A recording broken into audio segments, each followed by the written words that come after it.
Hello అండి. Good afternoon everyone. Guys, మనకు government of Telangana academy of land information and management తాలిం గచ్చిబౌలి హైదరాబాద్కి సంబంధించి ఏదైతే 5000 లైసెన్సర్ సర్వేయర్కి సంబంధించినటువంటి ట్రైనింగ్ ప్రోగ్రామ్ ఉందో దానికి సంబంధించి చాలా వరకు అయితే కొంతమంది క్యాండిడేట్స్కి అయితే చాలా డౌట్స్ అనేది ఉండడం జరిగిందండి. ఫ్రెండ్స్గా ఆ డౌట్స్ అనేది ఈ వీడియోలో క్లియర్గా క్లారిఫై అయితే చేయడానికి అయితే ప్రయత్నం చేస్తాను. ముందుగా వచ్చేసి ఈ లైసెన్స్డ్ సర్వేయర్కి సంబంధించినటువంటి క్యాండిడేట్స్ ఎవరైతే అప్లై చేసుకోవాలనుకుంటున్నారో టోటల్గా పోస్టర్స్ వచ్చేసి వీటికి సంబంధించి 5000 లైసెన్స్డ్ సర్వేయర్కి అయితే ఇక్కడ ఒక ఇన్ఫర్మేషన్ అనేది మనకు ఆల్రెడీ మంత్రివర్యులు చెప్పడం జరిగింది. అండ్ ఇక్కడ ఈ 5000 సర్వేయర్స్ మాత్రమే ఉంటాయా లేదంటే పెంచుతారా అంటే నార్మల్గా వచ్చేసి అయితే మనకు 5000 అనేసి మెన్షన్ అయితే చేయడం జరిగిందండి. అండ్ ఇక్కడ ఈ అమౌంట్కు సంబంధించినటువంటి ఇన్ఫర్మేషన్ వచ్చేసి చాలామంది క్యాండిడేట్స్కి అయితే కొంచెం ఐడియా అయితే లేదు. ఈ అమౌంట్ వచ్చేసి ఈ ట్రైనింగ్కి సంబంధించినటువంటి ఈ అమౌంట్ ఎప్పుడు పే చేయాలని కూడా చాలామందికి అయితే డౌట్ అయితే ఉండడం జరిగిందండి. ఫ్రెండ్స్, ఇక మనకు అమౌంట్ అనేది చూద్దాము వివిధ కమ్యూనిటీ వారిగా. ముందుగా ఓసీ వారికి వచ్చేసి 10,000 ఉంటుంది, బీసీ క్యాండిడేట్స్కి 5,000 ఉంటుంది, అండ్ ఎస్సీ ఎస్టీ క్యాండిడేట్స్కి 2500 అనేది అమౌంట్ అయితే ఉండడం జరుగుతుంది. ఈ అమౌంట్ని మనం ఎప్పుడు పే చేయాలంటే మీరు అప్లికేషన్ ప్రాసెస్ కంప్లీట్ అయ్యాక, అంటే అప్లికేషన్ చేసే సమయంలోనే మనకు లాస్ట్లో మీ అన్ని డీటెయిల్స్ ఇచ్చాక లాస్ట్లో పేమెంట్ అనేది అడగడం అయితే జరగడం జరుగుతుందండి. ఈ పేమెంట్కి సంబంధించినటువంటి దాంట్లోనే ఈ అమౌంట్ అనేది మీరు మీ యొక్క కమ్యూనిటీ వారిగా ఎంటర్ చేయాల్సి అయితే ఉంటుంది. అండ్ మీకు ఫిజికల్ అప్లికేషన్ లైక్ మనకు ఏదైతే అప్లికేషన్ ఉందో దానికి సంబంధించినటువంటి ఆల్రెడీ మనకు పీడిఎఫ్ అనేది సోషల్ మీడియాలో సర్క్యులేట్ కావడం జరిగింది.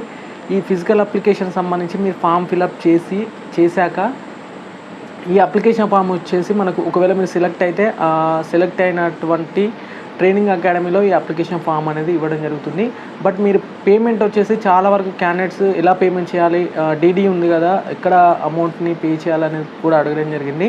ఫ్రెండ్స్, ఇక మీరు అమౌంట్ వచ్చేసి పే చేయాల్సింది ఎక్కడంటే మీరు మీ సేవా సెంటర్స్లో మాత్రమే అమౌంట్ అనేది పే చేయడానికైతే ఉంటుంది. అండ్ అక్కడ పేమెంట్ గేట్వే ఆప్షన్స్ కూడా ఉండడం జరిగింది. అండ్ చాలామందికి ఇంకొక డౌట్ అండి, అండ్ రెగ్యులర్గా కామెంట్స్ కూడా చేస్తున్నారు, ఏంటంటే పేమెంట్ వచ్చేసి మీ సేవలో జరగట్లేదని కూడా చాలామంది క్యాండిడేట్స్ అనేది చెప్పడం జరిగింది. బట్ మేము కూడా నియర్ బై మీ సేవస్ కూడా విజిట్ కావడం జరిగిందండి. అందులో కూడా మేము ఒకసారి వాళ్ళని అడిగితే మాత్రం వాళ్ళకి కూడా పేమెంట్ గేట్వే ఆప్షన్స్ అనేది చూపించడం లేదు. ఎందుకంటే వాళ్ళకి నాకు తెలిసి పేమెంట్కి సంబంధించినటువంటి ట్రాన్సాక్షన్ ఇష్యూస్ కానీ లేదంటే పబ్లిక్ డొమైన్ సర్వర్స్ బిజీ ఉండడం చేత కూడా పేమెంట్ అనేది చూపించడం లేదు. అండ్ మనకు ఒకసారి రీసెంట్గా కూడా ఒకసారి మేము వాటి టెక్నికల్ టీమ్కి కూడా కాల్ చేయడం జరిగింది. అండ్ వాళ్ళు రెక్టిఫై చేస్తామని అంటున్నారు. బట్ ఇప్పటివరకు అయితే పేమెంట్ గేట్వేకి సంబంధించినటువంటి ఎలాంటి ఆప్షన్స్ అనేది రాలేదు. అండ్ మీకు ఏమైనా అప్డేట్స్ ఉంటే మాత్రం మీకు ఎర్లియర్గా పోస్ట్ చేసే ప్రయత్నం చేస్తాము.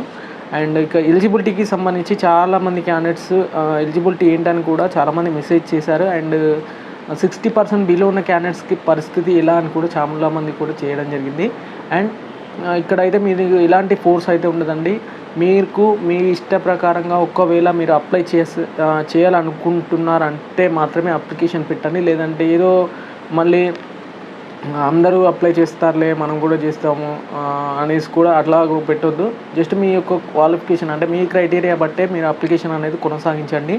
అండ్ చాలామంది స్టూడెంట్స్ కూడా అప్లికేషన్ అనేది పెడుతున్నారు. బట్ చాలా వరకు అయితే అది నార్మల్గా పబ్లిక్ డొమైన్లో ఇస్తే అప్లికేషన్ పెట్టే ఛాన్సెస్ ఎక్కువగా ఉంటాయి. బట్ ఏంటంటే అది ఓన్లీ నియర్ బై మీ సేవ అనేది చెప్పడం చేత చాలామంది అప్లికేషన్స్ కూడా కొన్ని పేమెంట్ గేట్వే కాకుండా నార్మల్గా వాళ్ళకి సంబంధించినటువంటి క్వాలిఫికేషన్ తెలియకుండా, అండ్ ఇప్పటి ఈ ఇన్ఫర్మేషన్ కూడా చాలామందికి అయితే తెలియదండి. దాదాపు అంటే నేను నార్మల్గా నాకు తెలిసి డిస్టిక్ హెడ్ క్వార్టర్స్ అంటే మనకు డిస్టిక్ మెజిస్ట్రేట్ ఏవైతే ఉన్నాయో అది ఆల్రెడీ ఇన్ఫర్మేషన్ పాస్ చేయడం జరిగింది. అండ్ వివిధ న్యూస్ పేపర్లో కూడా స్ప్రెడ్ చేస్తున్నారు. బట్ అయినా కూడా చాలామంది క్యాండిడేట్స్ అనేది అప్లై అయితే చేయట్లేదండి. అండ్ వాళ్ళకు అప్లికేషన్కి అనేది ఎలా ఇబ్బంది అవుతుందంటే ఫస్ట్ వన్ వచ్చేసి ఈ అప్లికేషన్స్కి ఎలిజిబిలిటీ సంబంధించినటువంటి క్రైటీరియా ఎవరికి తెలియదు.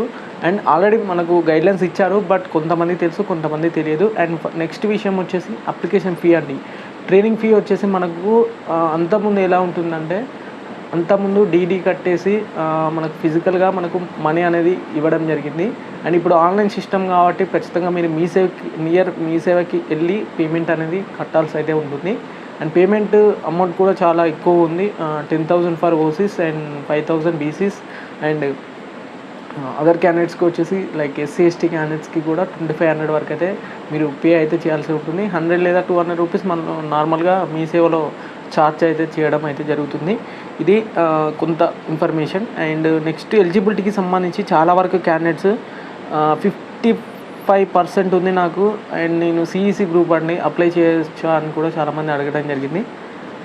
అండ్ సిఈసి వాళ్ళు అయితే నాట్ ఎలిజిబుల్ అండి. సిఈసి లేదా బైపీసీ సంబంధించినటువంటి క్యాండిడేట్స్ అయితే not eligible. And only mathematics సంబంధించినటువంటి సబ్జెక్ట్ ఉండి లైక్ వాళ్ళు డిప్లొమా కానీ ఐటీఐ కానీ నార్మల్ గ్రూప్స్లో చెప్తున్నా డిప్లొమా కానీ ఐటీఐ సంబంధించినటువంటిగా ఎవరైతే డిగ్రీస్ చేసి ఉంటారో వాళ్ళకు ఎలిజిబుల్ అండి.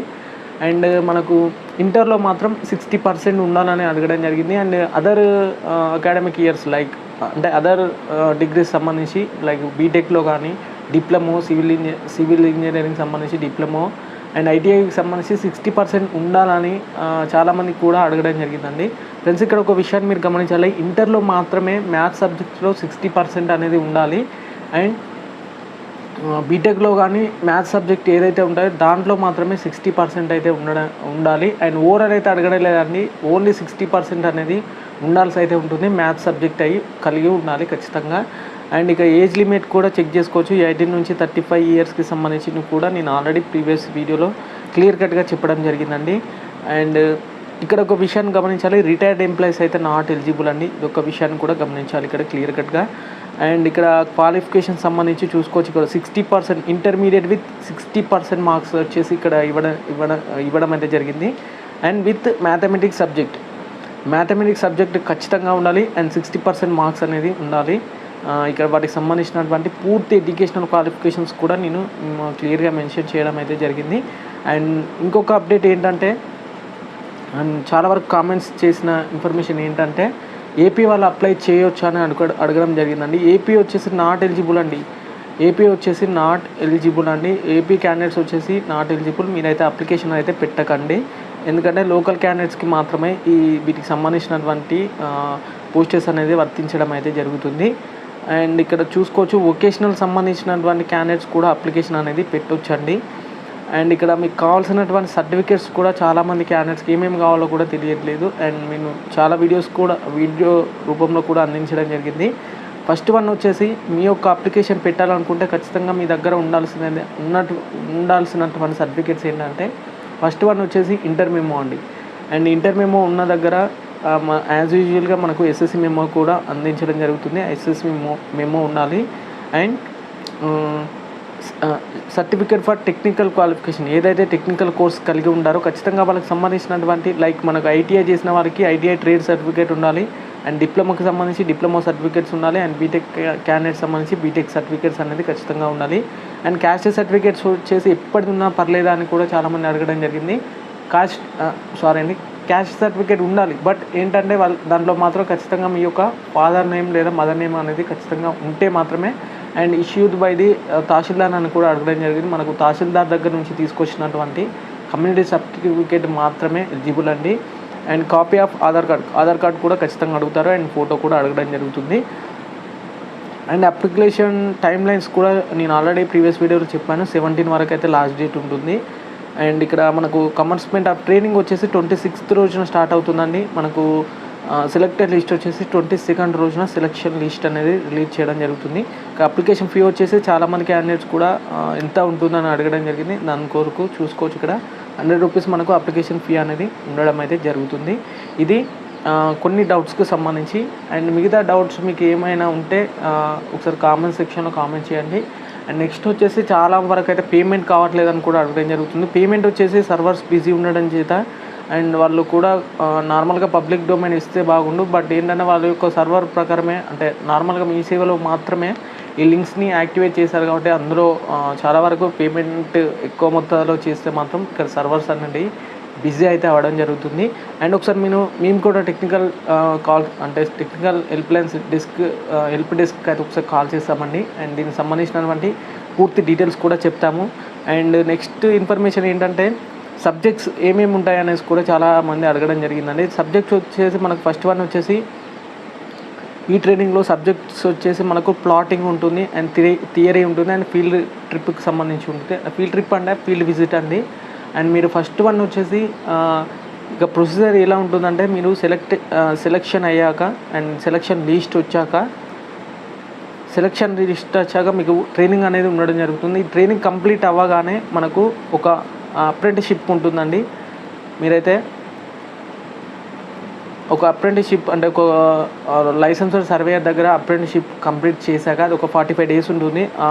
కోర్స్ అంటే ఆ ట్రైనింగ్ కూడా కంప్లీట్ చేశాక మీకు ఎగ్జామినేషన్ అనేది ఉండడం జరుగుతుందండి. ఈ ఎగ్జామినేషన్ కూడా ఈ సెలెక్షన్ అయిన వారికి మళ్ళీ ఎగ్జామ్ పెడతారు. ఇందులో వచ్చిన క్యాండిడేట్స్కి మళ్ళీ అప్రెంటిస్షిప్ ఉంటుంది. అప్రెంటిస్షిప్ కంప్లీట్ కాగానే మనకు మళ్ళీ టెస్ట్ నిర్వహించడం జరుగుతుందండి. ఈ టెస్ట్ లాస్ట్ వన్ అండి. అండ్ ఈ టెస్ట్ ఫైనల్ ఎగ్జామ్ కంప్లీట్ అవ్వగానే మనకు ఏదైతే గౌట్ నుంచి వచ్చినటువంటి గౌట్ కండక్ట్ అంటే ఇష్యూ చేసినటువంటి లైసెన్స్ ఏదైతే లైసెన్స్ ఉంటుందో ఆ లైసెన్స్ అనేది ఇష్యూ అయితే చేయడం జరుగుతుంది. మీకు ఫర్దర్గా ఏమైనా దానికి సంబంధించినటువంటి ఏమైనా ఇష్యూస్ ఉన్నా కానీ మీకు మీ యొక్క రిజిస్టర్డ్ నెంబర్కి అనేది మెసేజెస్ అనేది ఫార్వర్డ్ చేయడం అయితే జరుగుతుంది. అండ్ ఇది వచ్చేసి కొంత ఇన్ఫర్మేషన్ అండి. మీకు చాలామంది కామెంట్ చేస్తున్నారు కాబట్టి నేను కొంత ఇన్ఫర్మేషన్ అనేది అందించడం జరిగింది. ఇంకా ఏమైనా డౌట్స్ ఉంటే కానీ నేను రెక్టిఫై చేసేందుకు కూడా ప్రయత్నం చేస్తాను. ఎందుకంటే మీకు నాకు తెలిసి ఈ సర్వేకి సంబంధించినటువంటి ఇన్ఫర్మేషన్ నాకు కూడా కొత్త అండి. నేను ఇదివరకు అయితే ఈ సర్వేకి సంబంధించినటువంటి ఎలాంటి ఇన్ఫర్మేషన్ అంటే నాకు కూడా తెలియదు. బట్ కొంతమంది మాకు తెలిసిన వాళ్ళ క్యాండిడేట్స్ ఉన్నారు కాబట్టి నేను వాళ్ళని కనుక్కొని మీకు ఇన్ఫర్మేషన్ అనేది పాస్ చేయడం జరుగుతుంది. అండ్ త్రూ ది నియర్ మీ సేవా సెంటర్స్ కూడా విజిట్ అవుతూ అండ్ మీకు సంబంధించినటువంటి ఇన్ఫర్మేషన్ కూడా రెక్టిఫై చేస్తున్నాను. మీకు ఫర్దర్గా ఎలాంటి డౌట్స్ ఉన్నా కానీ ఒకసారి కింద కామెంట్ సెక్షన్లో ఆ డౌట్ని క్లియర్గా మెన్షన్ చేయండి. అండ్ దాన్ని సంబంధించినటువంటి డౌట్స్ని కూడా సాల్వ్ చేయడానికైతే ప్రయత్నం చేస్తూ ఉంటాను. వీడియో నచ్చితే మాత్రం ఖచ్చితంగా లైక్ చేయడానికైతే ప్రయత్నం అయితే చేయండి. ఓకే అండి, థ్యాంక్ యూ ఎవ్రీవన్.